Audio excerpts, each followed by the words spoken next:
तो यहां दर्शन आता है कि अब उनकी तपस्या को भंग कौन करे, क्योंकि जब वो तपस्या से उठेंगे, समाधि से उठेंगे, तब ही जाकर विवाह होगा, और जब विवाह होगा तभी कुछ मामला आगे बढ़ पाएगा। तो दर्शन आता है कि सबसे बातचीत हुई, आखिरी में कामदेव से बात होती है। कामदेव, ये कार्य आप कर सकते। कामदेव ने कहा हमें मारोगे? बोला अब जो भी है सब आपको करना पड़ेगा, और बिना इसके कोई कार्य चलेगा नहीं। कामदेव की पत्नी जो थी रति, उन्होंने खूब निवेदन किया, रोने लगी देवताओं के आगे कि आप मेरे पति से ये कार्य नहीं करवाइए, आप जानते हैं क्या होगा। लेकिन अंतोगत्वा कामदेव कहते हैं कि अगर मेरे साथ कुछ गलत भी हुआ, मान लो मारा भी गया, तो भी सृष्टि बच जाएगी। देखिए कितनी बड़ी बात है, सृष्टि बच जाएगी। कुछ लोग अपने जीवन को अपने लिए नहीं जीते, समाज के लिए जीते हैं, देश के लिए जीते हैं, और यह बड़ी बात है। यहां दर्शन आता है कि यहां पर कामदेव को कार्य सौंपा गया कि तुम जाकर उस समाधि को तोड़ोगे। अब कामदेव का दर्शन है, कामदेव, बिना कामदेव के सृष्टि नहीं है, दुनिया नहीं हो सकती।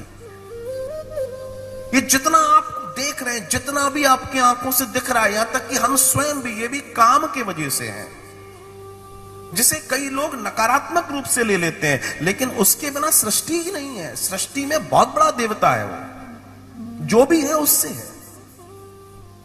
भाई ये कामना थी कि झिझरी वाले बाबा को सुंदर शिव महापुराण सुनाए, ये कामना ही तो थी ना, ये कुछ और था। आप उस काम को कैसे प्रयोग करते हो, ये आपके ऊपर निर्भर करता है। मैं एक अच्छा इंसान बनूं, ये कामना अच्छी है। मेरे द्वारा रोज किसी व्यक्ति को भोजन मिल जाए, कामना अच्छी है। मुझे श्रेष्ठ संतान मिले, कामना अच्छी है। और ऐसी कामना जगत का कल्याण करती है।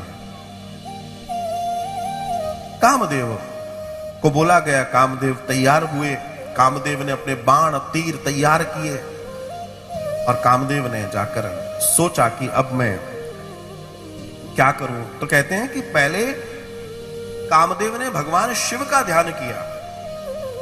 वो ये बहुत बड़ी बात है कि कामदेव ने बड़े प्रेम से, बड़े आनंद से, बड़े ऐश्वर्य के साथ में भगवान भोलेनाथ का ध्यान किया। अब भगवान भोलेनाथ का बड़े प्रेम से ध्यान कर रहे हैं अपने हृदय में, क्योंकि जहां कार्य करने वाला, उसके बाद बचूं ना बचूं, बाद में देख पाऊं ना देख पाऊं भोलेनाथ को, इसलिए उन्होंने ध्यान किया। और बड़े प्रेम से ध्यान करते हुए उन्होंने अपने भोले बाबा को विशेष रूप से उनके चरणों में अपने आप को प्रणाम करते हुए अपने शीश को मनी मन उनके चरणों में रखा, और फिर उन्होंने अपने कार्य को किया। तो मैं आपसे भी ये कहूंगा, उनकी कथा सुन रहे हैं, हालांकि धर्मशास्त्र कहता है कि जब कथा सुनने जाओ तो घर से निकलते हर कदम पे जिसकी कथा सुनने जा रहे हो उसका नाम लो, हर कदम पे शिव शिव शिव शिव शिव शिव शंकर, जो भी तुम बोलते हो, अगर ये करोगे तो होगा। अब यहां भी अगर देखा जाए, ये सामर्थ्य जो कामदेव को तीर चलाने का दिया, वो किसने दिया? शिव ने दिया।